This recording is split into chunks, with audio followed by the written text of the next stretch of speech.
Hello dear students, welcome in our channel. इस video में मैं आपको मैथमेटिक्स का जो स्टैंडर्ड का पेपर हुआ था ना, तो सेट नंबर जो 1 है जिसका कोड आप ये देख सकते हैं 30/4/1। तो इसके एमसीक्यू के आंसर बता रहा हूँ, ठीक है। और अगर आपको किसी क्वेश्चन में डाउट लगता है तो आप आपस में डिस्कस कर सकते हैं, कमेंट कर सकते हैं, मैं उसके ऊपर डिस्कस कर लूँगा, ठीक है। तो यहाँ पर ये जो आंसर है, ठीक है, ये एक्सपीरियंस बेस्ड और सॉल्व किए गए हैं, अभी ऑफिशियल आंसर नहीं आया है, ठीक है। तो पहले का जो आंसर है वो डी है, ठीक है। इसे सॉल्व किया गया, देखो एचसीएफ जो होता है दोनों में से जो कम होता है वो होता है, जैसे ए 3 है यहाँ पर, ए का तो ए हो गया, ठीक है। और बी ये होगा, तो ये एचसीएफ हो गया। और एलसीएम दोनों में जो बड़ा होता है, तो ये ए की क्यूब हो गया और ये बी की क्यूब हो गया, तो दोनों में फिर कॉमन ले लिया था 1 a² b² बचा। फिर यहाँ पर स्क्वायर लगा के फॉर्मूला लगा देंगे a - b, ठीक है, और a + b, तो ये आंसर आ जाएगा, ठीक है। उसके बाद यहाँ पर इन्होंने बोला था इसको हमें सॉल्व करना है, तो ये पॉजिटिव रेशनल नंबर निकलेगा, ठीक है। पॉजिटिव कैसे निकलेगा, ये देखो कि पूरे का ए का स्क्वायर है, पूरे का बी का स्क्वायर है, तो a - b कर लेंगे तो दोनों के साइन चेंज हो जाएंगे। फिर a + b कर लेंगे तो साइन जो है वही रहेंगे। फिर यहाँ पर देखो 1 से 1 कट गया, ये 2√3 आ गया, और ये √3 कट गया, 2 आ गया, तो 4√3 आ गया, तो ये पॉजिटिव इरेशनल नंबर आ रहा है, तो ये आंसर आ गया। फिर उसके बाद यहाँ पर जो थर्ड है, इन्होंने बोला कि हमें पॉजिटिव चाहिए, तो इस तरीके के क्वेश्चन को सीधा पुट करके देख लो, पर सॉल्व करना ज़्यादा बेटर रहता है, ठीक है, क्योंकि इसमें दो दो माइनस वाले दे रखे ना। देखो यहाँ पे प्लस लिखा है, अगर प्लस प्लस वाला ले लेंगे, पहली बात हमें पता है कि अगर प्लस ले लेंगे तो जो जीरो निकलेंगे, रूट निकलेंगे, वो माइनस के निकलेंगे, इसलिए हमें माइनस वाला लेना पड़ेगा। बाकी इसको डी का फॉर्मूला लगा के सॉल्व करेंगे ना, डी = b² - 4ac, तो उससे हमारा आंसर 1/2 प्लस माइनस निकलेगा, तो हम माइनस वाला चूज कर लेंगे, तो आंसर ये वाला आएगा। माइनस वाला इसलिए लेंगे क्योंकि पॉजिटिव चाहिए। यहाँ पर पुट करके देखेंगे, ए की जगह माइनस का आएगा x, फिर यहाँ पर 1/-2, तो ये माइनस अगर उधर हम भेज देंगे तो ये x/2, ये माइनस का हो जाएगा, ये उधर हमने माइनस पहुंचा, फर्क नहीं पड़ेगा। फिर इसके एलसीएम ले लेंगे तो ये आ जाएगा, उधर जाके जीरो चला गया, तो इसको सॉल्व करेंगे तो x - 1 आएगा, और दोनों जीरो पॉजिटिव आएंगे, तो इसलिए इसका आंसर क्या डी है। फिर ये फोर्थ क्वेश्चन है, ये कह रहा है कि अगर बिंदु ए की दूरी एक्स एक्सिस से 3 यूनिट है, देखो ये कह रहा है जो एक्स एक्सिस है उसे 3 यूनिट पर होना चाहिए। जो पॉइंट है ना, एक्स एक्सिस दूरी का मतलब होता है वाई की वैल्यू जो है वो 3 होनी चाहिए, ठीक है। तो इससे आराम से पता लगा सकते हैं। ये कह रहा है कौन सा कोऑर्डिनेट ट्रू नहीं है, देखो यहाँ पर भी वाई की वैल्यू 3 है, यहाँ पर भी 3 है, यहाँ पर भी 3 है, यहाँ पर 3 नहीं, तो आंसर इसका डी आ गया, ठीक है। क्योंकि इसने एक्स एक्सिस डिस्टेंस 3 बोला ना। देखो जब डिस्टेंस बोलते हैं, अगर आपने 9th में देखा होगा, 9th जैसे क्वेश्चन डिस्टेंस वाला आपने पढ़ा होगा, ये लाइन है, ये 1 है, ये 2 है, ये 3 है, ये 1 है, 2 है, 3 है।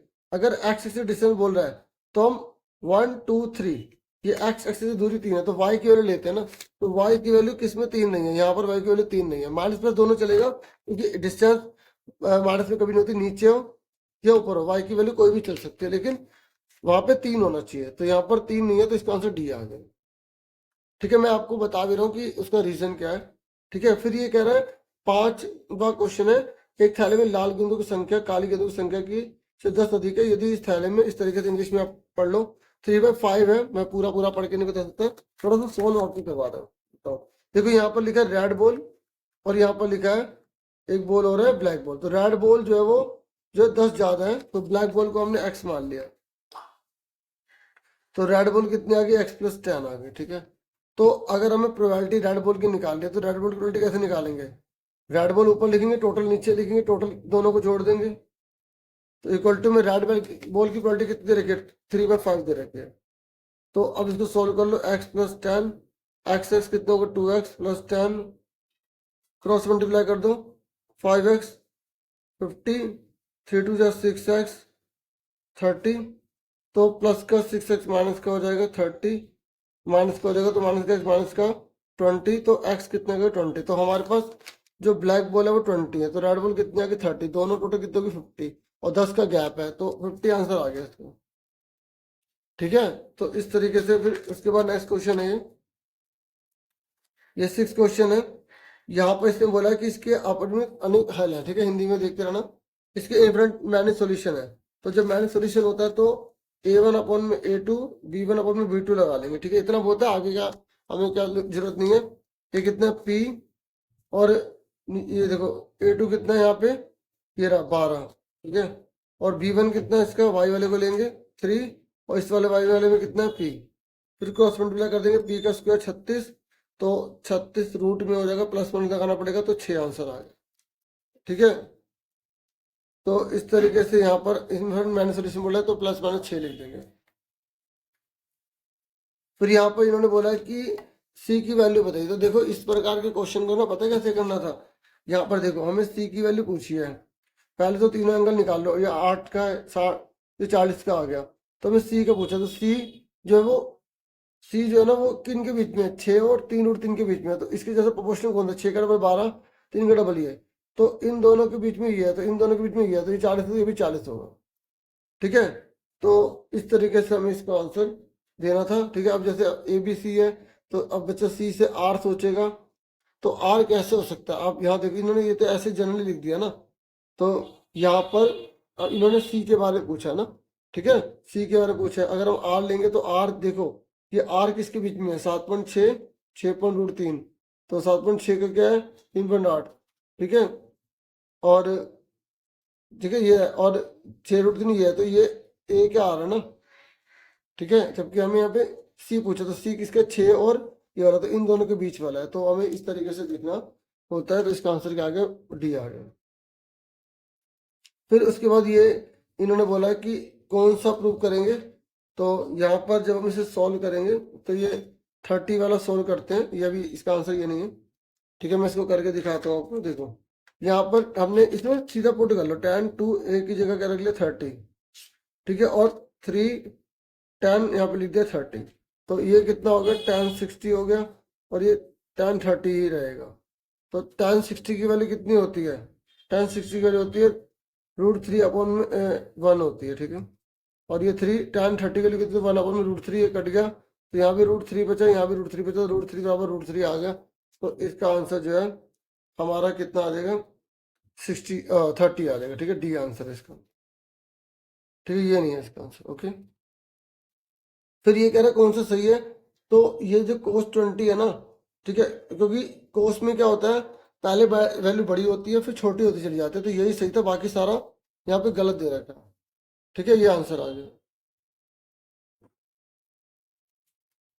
उसके बाद 10th क्वेश्चन है, ये कह रहा है कि देखो ये बहुत इजी था, ये रस्सी की लंबाई यहाँ दे रखी थी और हमसे खंभे की हाइट पूछी थी, एंगल 60 डिग्री का था, तो साइन का फॉर्मूला लगा लेना था, ठीक है। साइन साइन 60 का फॉर्मूला क्या होता है, यहाँ पे साइन 60 लिखना था, यहाँ पी अपॉन में ऐसे लिखना था, 60 की वैल्यू कितनी होती है √3/2 होती है, पी हमें निकालना है, एच हमें कितना दे रखा है, हमें 30 दे रखा है, तो 30 उधर चला जाएगा, 30√3/2, तो कितना आ गया 15√3 आ गया, ठीक है, इस तरीके से था।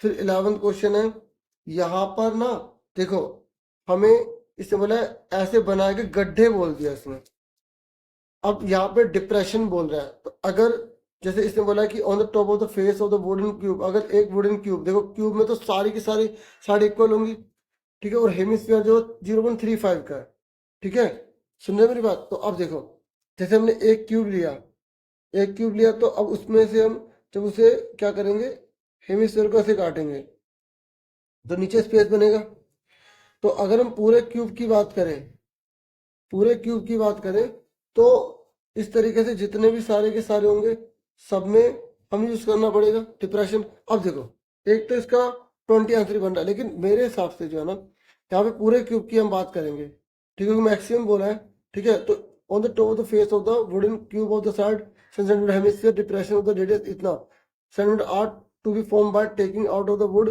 The maximum number of the depression that can be form.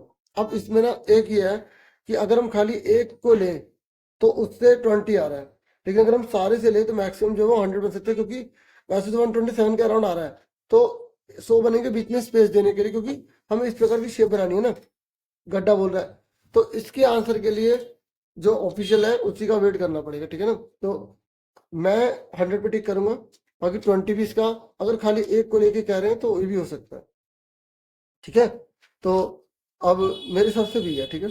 अब 12th क्वेश्चन देखो। 12th क्वेश्चन में इसने बोला है कि अगर the cumulative frequency for calculating median is obtain by adding the frequency of all. देखो मुझे सी एफ कौन सा लेना पड़ता है मीडियन निकालने के लिए, तो जो मीडियन क्लास आती है उससे ऊपर तक का सारा टोटल होता है। हाँ, उस तक के सारे को सी एफ को जोड़ते हैं ना, तो इसलिए classes preceding the median class, तो इसका आंसर क्या है? सी।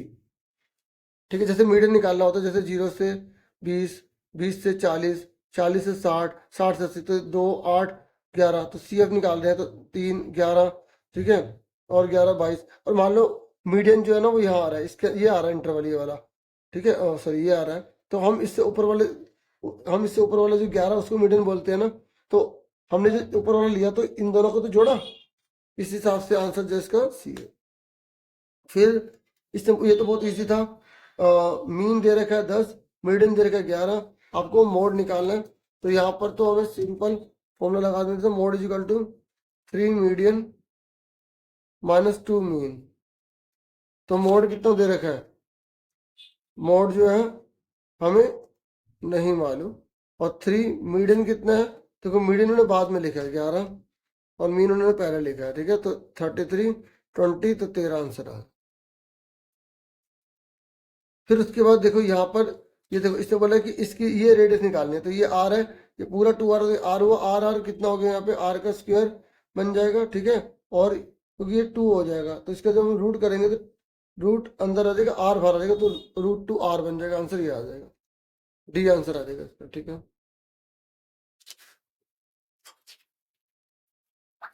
उसके बाद ये 15 क्वेश्चन है।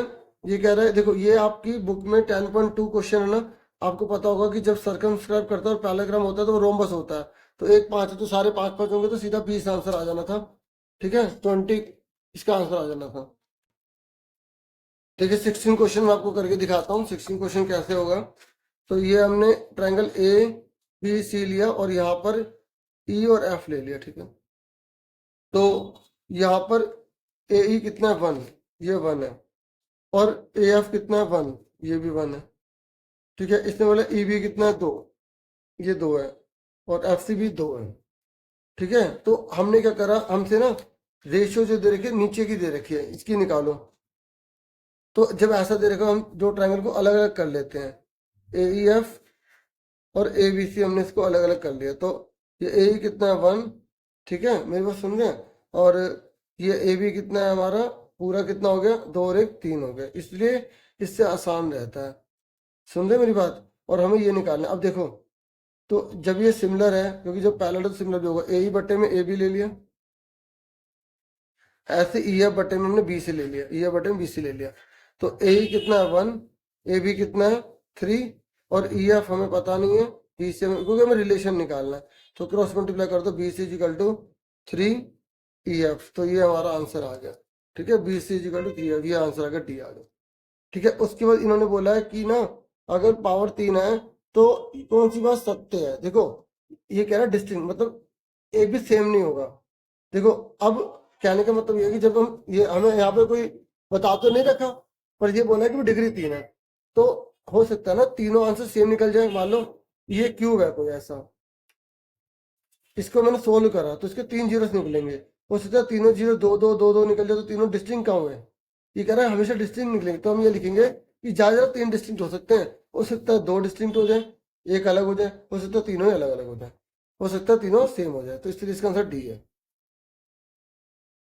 ठीक है। उसके बाद 18 क्वेश्चन है, ये कह रहा है कि जो टोटल करने पे ना 10 से ज्यादा जो है ना, 1 मिनट, 5 रुपए का गया है, उनके ऊपरी सतह पर आई संख्या का योग 10, योग अधिक से अधिक 10 होगा, अधिक से अधिक 10 होगा, देखो मतलब ज्यादा 10 होगा, एटमोस्ट बोला है, मतलब 10 हो सकता है, या 9 8 7 6 5 4 3 2 तक हो सकता है, मतलब 11 12 नहीं होगा, तो 11 12 5 6 6 5 होता है 6 6, तो 3 ही तो है, बाकी सारे इसमें आ जाएंगे, क्योंकि इसमें मतलब ज्यादा 10 होगा, ठीक है। तो 36 में से 3 घटा देंगे, बचे 33, 33 बटे 36, तो इसको काट दो, ठीक है, 3 1 6, तो 11/12 आंसर आ जाएगा। उसके बाद 19वां क्वेश्चन है, ये कह रहा है कि 4 n की वैल्यू 0 पे समाप्त हो जाएगी, तो गलत बोल रहा है। ये कह रहा है 0 पे तभी होगी जब 2 5 लिखा हो, ये बिल्कुल ठीक बोल रहा है, हाँ है ना, ठीक है। तो ये सही है ये गलत है, तो डी आंसर आ जाएगा। ठीक है ये लिखा है देखो, ये असर्शन जब गलत है, रीजन ठीक है, तो हम डी पे टिक करेंगे, तो डी आ गया। और ये दोनों बातें ट्रू लिखी हैं, लेकिन रीजन ये नहीं है, दोनों हमें बता रखा है कि अगर किसी वृत्त के व्यास पर, जैसे डायमीटर है ये दिया, ठीक है, ये डायमीटर, ये लाइन डायमीटर पे डाली गई है, तो ये पैरेलल होगा, ठीक है। और अगर बाहर के बिंदु से टेंजेंट डालेंगे तो दोनों बराबर होंगे, पर बराबर होने के पीछे ये रीजन थोड़ी है ना, दोनों बातें ठीक है, लेकिन तो इसका आंसर बी होगा, रीजन ठीक नहीं है, ठीक है, तो इसका आंसर बी हो जाएगा।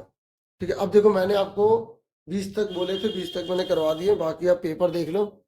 ठीक है, अगर सीबीएसई इशू करती है आंसर की तो वो मैं आप पे शेयर कर दूंगा।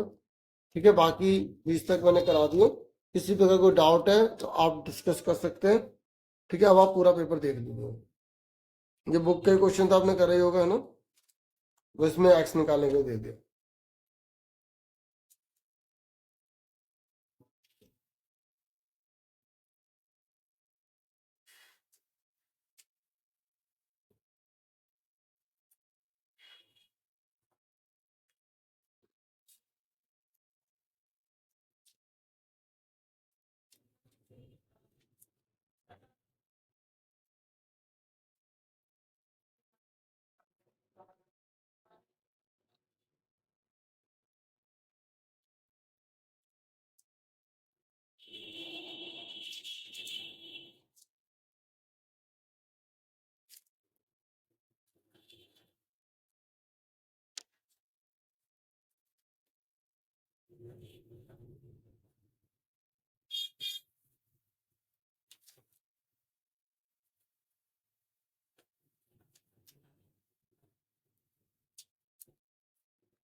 Thank you for watching and listening carefully. Take care, dear students.